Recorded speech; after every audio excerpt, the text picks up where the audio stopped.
ان کے لیے اللہ تعالیٰ نے یہ بات کی ہے کہ جو منافق ہے نا وہ تو گھر میں بیٹھے رہنے کی وجہ سے آخرت کے بدلے دنیا خرید رہے ہیں،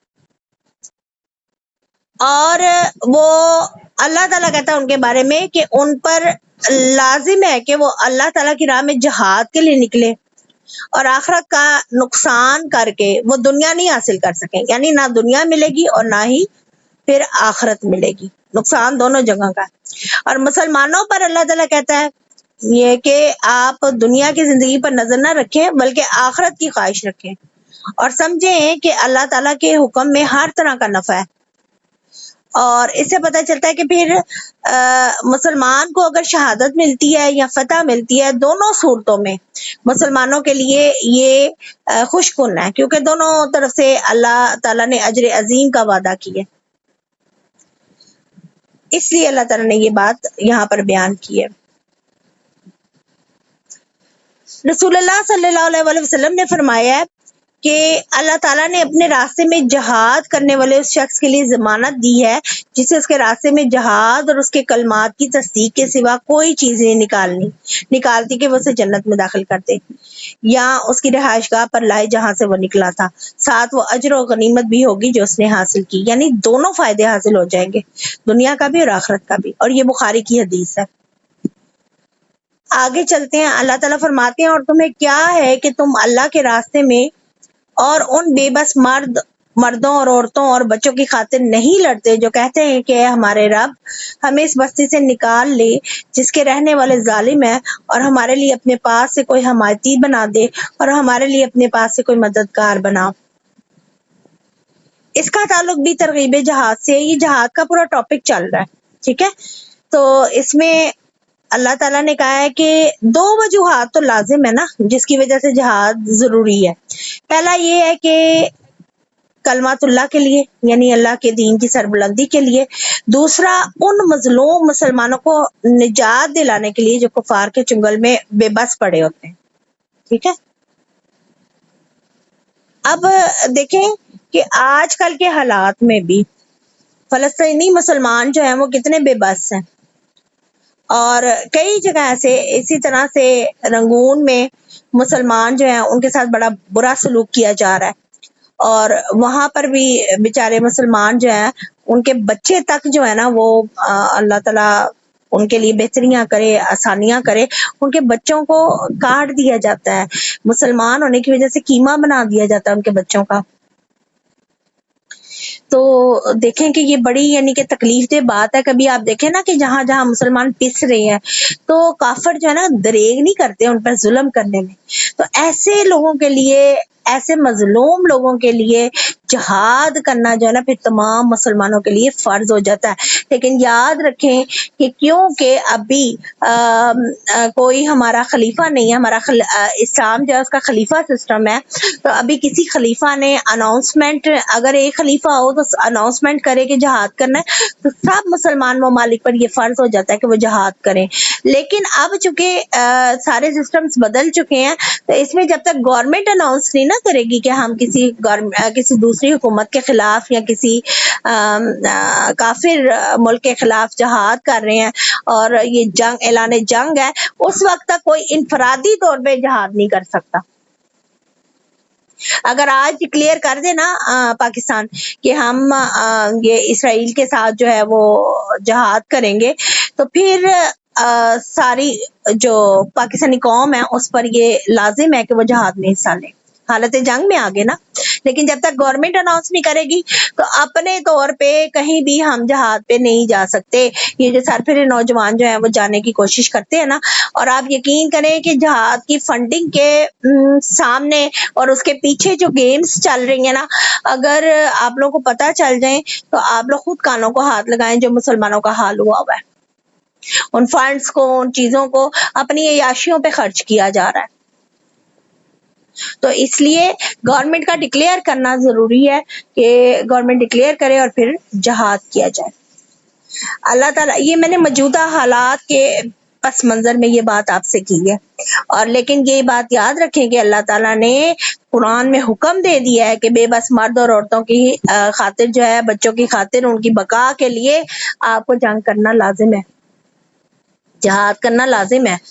آگے چلتے ہیں. اللہ تعالیٰ آگے فرماتے ہیں وہ لوگ جو ایمان لائے اور اللہ کے راستے میں لڑتے ہیں، اور وہ لوگ جنہوں نے کفر کیا وہ باطل معبود کے راستے میں لڑتے ہیں، بس تم شیطان کے دوستوں سے لڑو، بے شک شیطان کی چال ہمیشہ نہایت کمزور رہی ہے. اب یہاں پہ جہاد کی فرضیت اور ترغیب کے بعد اس آیت میں بتایا جا رہا ہے کہ جہاد کی ظاہری صورت کا اعتبار نہیں ہے، بلکہ جہاد اپنے مقصد کے اعتبار سے جہاد ہے. یعنی مومن ہمیشہ کلمت اللہ کے لیے جہاد کرتا ہے، اور کافر کسی طاغوتی طاقت کو بچانے یا مضبوط کرنے کے لیے لڑتے ہیں. لہذا تم ان سے خوب لڑو.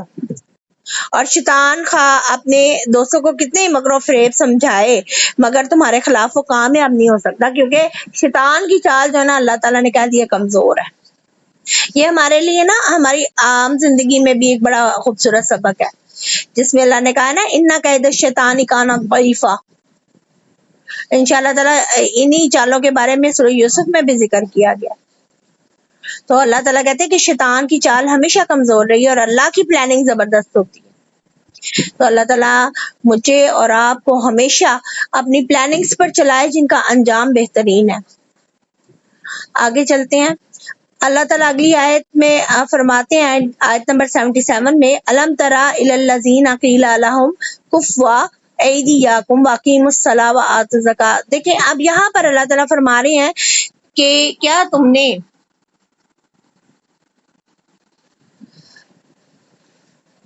ان لوگوں کو نہیں دیکھا جن سے کہا گیا تھا کہ اپنے ہاتھ روکے رکھو اور نماز قائم کرو اور زکوٰۃ ادا کرو، پھر جب ان پر لڑنا لکھا گیا اچانک ان میں سے کچھ لوگ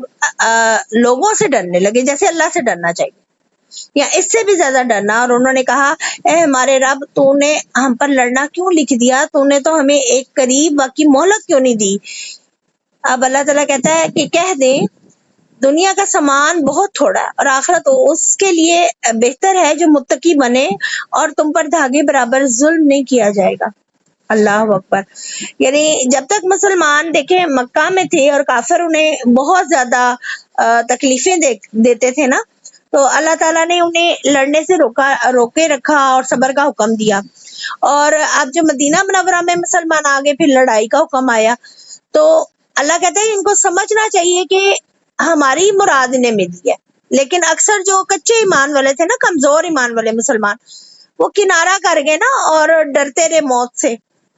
اور اللہ کے برابر یعنی آدمیوں سے خطرہ کرتے تھے. یعنی یہ نہیں سوچا کہ نفع نقصان کی مالک جو اللہ کی ذات ہے، بلکہ انہوں نے آدمیوں سے، اللہ کی کریشن سے خطرہ محسوس کیا. اور کئی روایات میں آیا ہے کہ مسلمانوں نے مکی زندگی میں کئی دفعہ چاہا تھا کہ ظالموں سے ہم لڑیں، لیکن اللہ کی جانب سے ان کو حکم نہیں ہوا تھا. اور اللہ نے کیا حکم دیا تھا ان کو ہجرت سے پہلے کہ نماز اور زکوٰۃ اس کی عادت ڈالو. جب اچھی طرح تربیت ہو جائے گی پھر مسلمان، اس کے بعد جہاد فرض ہوا. اور پھر آپ دیکھیں مسلمان جو تھے مدینہ منورہ سے جب وہاں پہ گئے ہیں، تو ہجرت کرنے کے ابتدائی سالوں میں بھی مسلمانوں کی خواہش یہی تھی کہ ہم مکہ والوں سے لڑیں. لیکن جب اللہ تعالیٰ کی طرف سے لڑائی کی اجازت ملی نا، تو ان میں سے بعض ایسے تھے جن کا بھی ایمان اتنا پختہ نہیں ہوا تھا، تو ایسے مسلمان ہچکچانے لگے تھے. تو پھر یہ والی آیت جو ہے نا یہ نازل ہوئی، اور یہ تفسیر ابن کثیر میں اور قرطبی میں یہ بات لکھی گئی ہے. اچھا، یہ بات اس آیت سے ہمیں ایک اور چیز بھی جو ملتی ہے آج کے دور کے لیے، دیکھیں وہ یہ ہے سب سے بڑی کہ ہم لوگ جو ہے نا آج بھی دنیا سے، اللہ کی مخلوق سے زیادہ ڈر جاتے ہیں بنسبت اللہ سے ڈرنے کے. کئی ہمارے کام جو ہے نا ہماری زندگیوں میں ایسے ہوتے ہیں جو ہم دنیا والے لوگوں سے، دنیا پسند لوگوں سے ڈر کے جو ہے نا وہ کر دیتے ہیں، اور اللہ کی ناراضگی جو ہے مول لیتے ہیں. یہاں ہمارے لیے یہ بھی نصیحت ہے کہ ہر حال میں جو ہے وہ اللہ کی بات ماننی چاہیے، دنیا سے نہیں ڈرنا چاہیے، نہ ہی دنیا کی باتوں سے کہ یہ کیا کہیں گے. تو اللہ تعالیٰ مجھے اور آپ کو صراط مستقیم پر چلنے کی توفیق دے، اور جتنا ڈر اللہ سے ڈرنے کا حق ہے وہ حق ادا کرنے کی اللہ پوری ہمیں ہمت دے، طاقت دے اور توکل عطا کرے، اور ہمارے دلوں سے یہ خوف دور کر دے دنیا کا اور اپنے دنیاوی نقصان کا،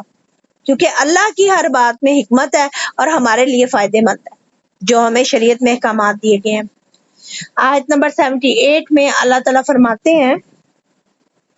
تم جہاں کہیں بھی ہوگے موت تمہیں پالے گی، خواہ تم مضبوط قلعوں میں ہو،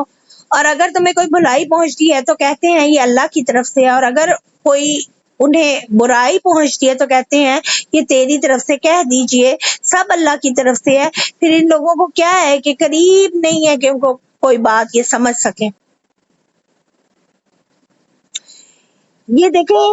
یہاں پر نا ایک لفظ استعمال ہوا ہے اس آیت میں، بروجم مشیدہ، یہ برج کی جمع ہے، اس کا مطلب ہوتا ہے مضبوط عمارت یا قلعہ، پختہ۔ اب یہاں پر دوبارہ اللہ تعالیٰ جہاد کے ٹاپک کی طرف آئے ہیں اور یہ بات یعنی فرما رہے ہیں کہ اگر مضبوط ترین قلعے بھی ہوں تو وہ بھی موت سے انسان کو نہیں بچا سکتے، تو پھر اللہ کی راہ میں جہاد سے ہچکچانا نہیں چاہیے۔ اور اس مطلب کی آیات نا قرآن کریم میں بہت زیادہ ہیں، سورہ احزاب میں بھی آپ کو ملیں گی، سورہ جمعہ میں بھی ملیں گی، سورہ آل عمران میں بھی۔ جیسے سورہ آل عمران تو آپ پڑھ چکے ہیں نا، میں اس کا حوالہ بھی آپ کو دوں گی، کل نفس ذائقۃ الموت، کہ ہر جان موت کا مزہ چکھنے والی ہے، 185 آیت ہے سورہ آل عمران کی۔ تو دیکھیں یعنی موت تو ہر حال میں آنی ہے انسان کو، تو اگر اللہ کی راہ میں اللہ سے ڈرتے ہوئے انسان شہید ہو جاتا ہے یا اس کے کلمہ حق کو بلند کرتے ہوئے اسے کوئی نقصان پہنچتا ہے تو پھر یہ انسان کے لیے دونوں جہانوں کا فائدے کا باعث بنے گی۔ اب منافقین کی نا 2 خصلتیں بھی اللہ تعالیٰ نے بتائی ہیں، جن کے دل میں نفاق ہے، دل میں جن کے مرض ہے، کہ ایک تو وہ جہاد سے جی چرائیں گے، دوسرا موت سے ڈریں گے۔ اور ایک بات اور بھی ہے، دیکھیں جو آج کل مسلمانوں میں بھی بہت زیادہ آ گئی ہے، اللہ تعالیٰ ہمیں یعنی بچائے اس بری قسم کی، یہ ایک قسم کی ایسی برائی ہے کہ اللہ تعالیٰ مجھے اور آپ کو بچائے، یہ جو نحوست کی نسبت یعنی لے لینا کسی سے۔ اور یہاں پر یہ لوگ کہتے تھے کہ یعنی یہ تیری طرف سے ہے، یعنی اگر کوئی برائی پہنچتی ہے نا تو فوراً آپ صلی اللہ علیہ وسلم کے پاس آ جاتے تھے کہ یہ آپ کی وجہ سے نحوست ہمیں ملی، اللہ معاف کرے، نعوذ باللہ۔ اور یہاں پہ حسنتوں کا لفظ بھی استعمال ہوا ہے اس آیت میں، کہ اگر کوئی اچھائی پہنچتی ہے ان کو، یعنی کوئی فتح حاصل ہوتی ہے، کوئی غلبہ، کوئی خوشحالی، تو اللہ کہتا ہے کہ برائی اور بھلائی دونوں اللہ کی طرف سے آنے والی ہیں اور اسی کے حکم سے آتی ہیں۔ ہر چیز کے پیدا کرنے والا وہی ہے۔ بلا اور مصیبت کو کسی کی نحوست قرار دینا جو ہے نا، یہ قطعی غلط ہے اور یہ کافروں کا طریقہ ہے۔ جیسے قوم سمود جو ہے اس کے بارے میں سورہ نمل میں آیا تھا کہ انہوں نے کہا کہ ہم نے تیرے ساتھ اور ان لوگوں کے ہمراہ جو تیرے ہمراہ ہیں، یعنی جو تیرے ساتھی ہیں، قوم سمود نے کہا تھا ہم نے بدشگونی پکڑی ہے حضرت صالح علیہ السلام کو۔ اور سورہ یاسین میں یعنی بھی ایک لفظ آتا ہے کہ بے شک ہم نے تمہیں منحوس پایا، توبہ استغفار، اللہ معاف کرے، نعوذ باللہ۔ یعنی یہ کسی کو منحوس سمجھنا، کسی کو نحوست کی علامت سمجھنا، یہ بھی اسلام میں اس کی وعید کی گئی ہے۔ اب جس طرح فرعون جو تھا، اس کی قوم کو یا اسے کوئی مصیبت پہنچتی تھی نا تو وہ کہتا تھا کہ موسیٰ اور اس کے ساتھیوں کی وجہ سے یہ نحوست ملی ہے ہمیں، نعوذ باللہ۔ یہ سورہ اعراف میں آپ پڑھیں گے۔ تو اس قسم کی بدگمانیوں سے بچنا ہے کیونکہ یہ شیطان کے ہتھیار ہے۔ اللہ مجھے اور آپ کو محفوظ رکھے، ہم کسی بھی چیز کو یعنی بدشگونیاں لینا چھوڑ دیں۔ ہم لوگ بہت ساری چیزوں سے بدشگونیاں ہم لوگوں نے سٹارٹ کر دی ہیں، مسلمانوں میں بھی یہ چیزیں آ گئی ہیں۔ دیکھیں یہ چھوٹی چھوٹی اخلاقی بیماریاں ہیں جو بعد میں بڑے بڑے پہاڑ بن کے جو ہے ہمارے لیے مصیبتیں کھڑی کی ہوئی ہیں، اور ہماری زندگیوں میں سکون نہیں ہے ان چیزوں کا۔ اور اسلام میں، دین اسلام میں اور قرآن میں کتنی باریک بینی سے ہر چیز کو بیان کیا گیا۔ کس لیے؟ کہ انسان دنیا میں بھی اچھی زندگی گزارے اور آخرت کی بھی اسے خوشیاں ملی۔ اللہ تعالیٰ مجھے اور آپ کو قرآن پر چلنے کی توفیق عطا فرمائے اور اپنی زندگی جو ہے شریعت کے عین مطابق گزارنے کی توفیق عطا فرمائے۔ اللہ فرماتا ہے آیت نمبر 79 میں، ما اصابک من حسنۃ فمن اللہ، یعنی اللہ تعالیٰ کہتا ہے کہ جو کوئی بھلائی تجھے پہنچے سو اللہ کی طرف سے ہے، جو کوئی برائی تجھے پہنچے وہ تیرے نفس کی وجہ سے ہے، اور ہم نے تجھے لوگوں کے لیے رسول بنا کر بھیجا اور اللہ کافی گواہ ہے۔ اب یہ دیکھیں،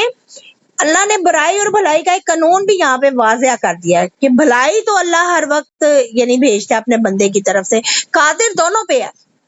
بھلائی اور برائی کا، لیکن اللہ تعالیٰ کہتا ہے کہ برائی بھیجنے والا اللہ ہے، مگر اس کا سبب جو ہے نا کئی بار تمہارے گناہ ہوتے ہیں۔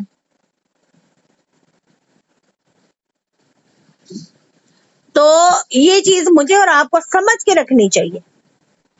کہ بات تو صحیح ہے کہ اللہ کی طرف سے ہر چیز کی توفیق ہے،